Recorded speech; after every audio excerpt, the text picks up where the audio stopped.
టర్కీని ఎలాగైతే గెటౌట్ అన్నారో పాకిస్తాన్ని కూడా అలాగే బ్లాక్ చేయండి. గాజాలోకి పాకిస్తాన్ ఆర్మీ అడుగు పెట్టడానికి వీల్లేదు. వాళ్ళు అక్కడ శాంతి కాపాడడానికి రాలేదు, హమాస్కి హెల్ప్ చేయడానికి వస్తున్నారు. ఇది నేనంటున్న మాట కాదు. ప్రస్తుతం ఇజ్రాయెల్ మీడియాలో అక్కడి ఇంటెలిజెన్స్ సర్కిల్స్లో వినిపిస్తున్న ఒకే ఒక్క మాట, block Pakistan like Turkey. America president Donald Trump ఒక వింతైన ప్లాన్ వేశారు. గాజాలో యుద్ధం ఆగిపోయాక అక్కడ శాంతి భద్రతలు చూడడానికి అమెరికా సోల్జర్స్ ని కాకుండా ముస్లిం దేశాలైన పాకిస్తాన్, టర్కీ, ఇండోనేషియా ఆర్మీని దించాలని ప్లాన్ చేశారు. కానీ ఇజ్రాయెల్ కి పాకిస్తాన్ ఆర్మీ అన్నా ఎంత భయమో ఇప్పుడు బయటపడుతుంది. ఇజ్రాయెల్ మీడియా క్లియర్ గా వార్నింగ్ ఇస్తుంది. పాకిస్తాన్ ఆర్మీ జనరల్స్ అమెరికాకి ఫ్రెండ్ అయి ఉండొచ్చు, కానీ కింద ఉండే పాకిస్తాన్ సైనికుడు మాత్రం హమాస్ కి సపోర్టర్. వాళ్ళని గాజాలోకి దింపితే అది ఇజ్రాయెల్ పక్కలో బల్లెంలా మారుతుందని భయపడుతున్నారు. అసలు ట్రంప్ కి ఎందుకు పాకిస్తాన్ మీద అంత ప్రేమ పుట్టుకొచ్చింది? అసిమ్ మునీర్ ట్రంప్ తన ఫేవరెట్ ఫీల్డ్ మార్షల్ అని ఎందుకు అంటున్నారు? ఇజ్రాయెల్ భయంలో నిజముందా? పాకిస్తాన్ ఆర్మీ గాజాలోకి వెళ్తే అది ప్రపంచానికి ఎలాంటి ముప్పు తెస్తుంది? ఈ రోజు వీడియోలో ఇజ్రాయెల్ వర్సెస్ పాకిస్తాన్ మధ్య జరుగుతున్న ఈ కోల్డ్ వార్ గురించి డీటెయిల్ గా ఎక్స్ప్లెయిన్ చేస్తాను. Number 1, Trump's dream world. ముందసలు ఈ గొడవ ఎక్కడ మొదలైందో చూద్దాం. 2026లో గాజా పరిస్థితి ఏంటి?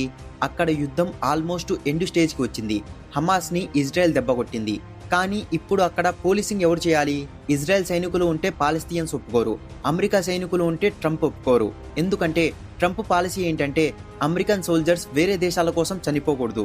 అందుకే ట్రంప్ ఒక మిడిల్ పాత్ ఎంచుకున్నారు. అదే ముస్లిం పీస్ కీపింగ్ ఫోర్స్. అంటే టర్కీ, పాకిస్తాన్, ఇండోనేషియా లాంటి దేశాల నుంచి సైనికుల్ని తెచ్చి గాజాలో పెడదాం, వాళ్లే అక్కడ సెక్యూరిటీని చూసుకుంటారు అని ట్రంప్ ప్లాన్.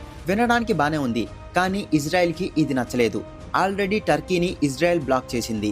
ఎందుకంటే టర్కీ ప్రెసిడెంట్ ఎర్డోగన్ పబ్లిక్ గా ఇజ్రాయెల్ ని తిడతాడు, హమాస్ ని సపోర్ట్ చేస్తాడు.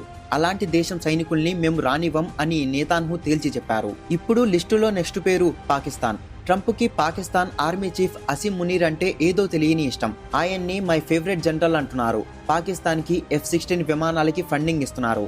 ఇప్పుడు గాజా కాంట్రాక్ట్ కూడా పాకిస్తాన్ కి ఇవ్వాలని చూస్తున్నారు.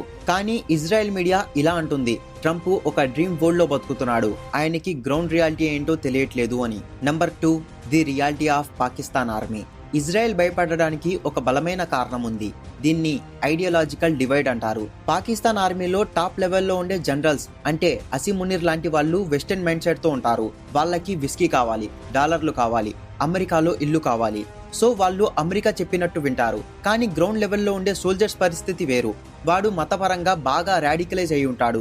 వాడి దృష్టిలో ఇజ్రాయెల్ అనేది ఒక శత్రువు, హమాస్ అనేది ఒక మిత్రుడు. ఇజ్రాయెల్ పాయింట్ ఇదే, మీరు ఆర్డర్స్ ఇస్తే జనరల్స్ వింటారు, కానీ గాజాలో డ్యూటీ చేసేది జనరల్స్ కాదు, సోల్జర్స్. ఆ సోల్జర్స్ రేపు పొద్దున్న హమాస్ టెర్రరిస్టులకి సీక్రెట్ గా వెపన్స్ సప్లై చేయరని గ్యారెంటీ ఏంటి?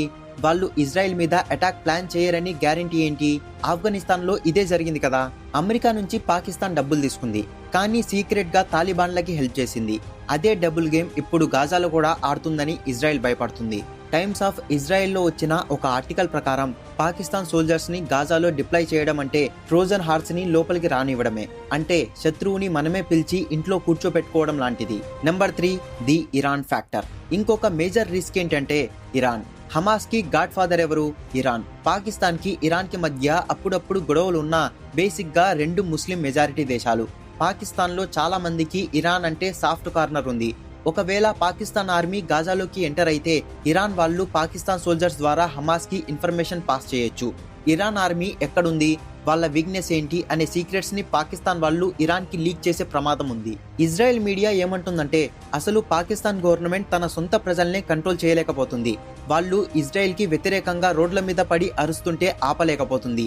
అలాంటి దేశం యొక్క ఆర్మీని మేము ఎలా నమ్ముతాం? సోషల్ మీడియాలో చూస్తే ఇజ్రాయెల్ ని ప్రపంచంలో ఎక్కువగా ద్వేషించే వాళ్ళలో టర్కీ తర్వాత ప్లేస్ పాకిస్తాన్దే. ఫేక్ న్యూస్ స్ప్రెడ్ చేయడం, యాంటీ సెమిటిక్ పోస్టులు పెట్టడంలో పాకిస్తాన్ వాళ్ళు ముందుంటారు. ఈ విషయం ఇజ్రాయెల్ ప్రజలకి, అక్కడి ఇంటెలిజెన్స్ మొసాద్ కి క్లియర్ గా తెలుసు. Number 4, Asim Munir test. ఇప్పుడు బంతి అసిమ్ మునీర్ కోర్టులో ఉంది. ఆయనకి ఇది ఒక కత్తి మీద సాము లాంటిది. ఒకవైపు డొనాల్డ్ ట్రంప్ ప్రెజర్ చేస్తున్నారు, నా దగ్గర నుంచి ఫండింగ్ కావాలంటే IMF లోన్ కావాలంటే నీ సోల్జర్స్ ని గాజాలోకి పంపించు అని ట్రంప్ కండిషన్స్ పెడుతున్నారు. ఇంకోవైపు సొంత దేశం ప్రజలు వ్యతిరేకిస్తున్నారు. మనం ముస్లిం బ్రదర్స్ అయిన పాలస్తీనియన్స్ ని కంట్రోల్ చేయడానికి అమెరికాకి బానిసలుగా వెళ్తామా అని పాకిస్తాన్ లో గొడవలు జరుగుతున్నాయి. కానీ అసీం మునీర్ కి ఒక టాలెంట్ ఉంది. అదే నరేటివ్ వార్ఫేర్. అంటే మీడియా నోరు మూయించడం, వార్తల్ని మేనేజ్ చేయడం ఆయనకి బాగా వచ్చు. కానీ గాజా అనేది పాకిస్తాన్ కాదు. అక్కడ ఆయన మీడియా మేనేజ్మెంట్ పనిచేయదు. ఒకవేళ పాకిస్తాన్ సోల్జర్ చేతిలో ఒక్క పాలస్తీన్ చనిపోయినా పాకిస్తాన్ లో అంతర్యుద్ధం వస్తుంది. లేదా పాకిస్తాన్ సోల్జర్ ఇజ్రాయెల్ సోల్జర్ మీద కాల్పులు జరిపితే అమెరికా పాకిస్తాన్ ని బ్యాన్ చేస్తుంది. ఎటు చూసినా అసీం మునీర్ కి ఇది ఒక trap. Number 5, Netanyahu America tour. ప్రస్తుతం Israel prime minister Benjamin Netanyahu America టూర్లో ఉన్నారు. ఆయన ట్రంప్ని కలవబోతున్నారు. అక్కడ జరగబోయే చర్చల్లో మెయిన్ టాపిక్ ఇదే, no Pakistan in Gaza. Netanyahu ట్రంప్కి క్లియర్గా చెప్పబోతున్నారు, మీకు అసీం మునీర్ అంటే ఇష్టం ఉండొచ్చు, కానీ మాకు మా దేశం ముఖ్యం. మా సెక్యూరిటీని ఒక అన్ట్రస్ట్ వర్తీ కంట్రీస్ చేతిలో పెట్టలేము అని చెప్పబోతున్నారు. ఇజ్రాయెల్కి ఇండియా మీద ఉన్న నమ్మకం పాకిస్తాన్ మీద ఎప్పటికీ ఉండదు. కావాలంటే UAE సైనికులు వస్తే ఇజ్రాయెల్ ఒప్పుకోవచ్చేమో, కానీ పాకిస్తాన్, టర్కీ, ఖత్తర్ అంటేనే ఇజ్రాయెల్ మండిపడుతోంది. ట్రంప్ ఒకవేళ మొండికేస్తే అప్పుడేం జరుగుతుందనేది వేచి చూడాలి. ఎందుకంటే ట్రంప్ చాలా మొండి మనిషి.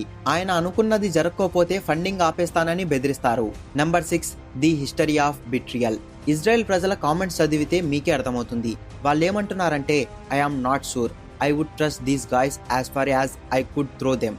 అంటే పాకిస్తాన్ని మేము ఇస్మంతా కూడా నమ్మము అని. అమెరికన్లకి పాకిస్తాన్ హిస్టరీ తెలియకపోవచ్చు, కానీ ఇజ్రాయెల్కి తెలుసు. 1971 వార్లో జోర్డన్లో జరిగిన బ్లాక్ సెప్టెంబర్ ఈవెంట్స్లో పాకిస్తాన్ ఆర్మీ ఇన్వాల్వ్మెంట్ ఉంది. అప్పట్లో జియావుల్ హక్ జోర్డన్లో పాలస్తీనియన్స్ ని చంపాడు. ఇప్పుడు హమాస్ని కాపాడడానికి వస్తున్నాడని బిల్డప్ ఇస్తున్నారు. పాకిస్తాన్ ఎప్పుడు డబ్బు ఎటు వస్తే అటువైపు ఉంటుంది.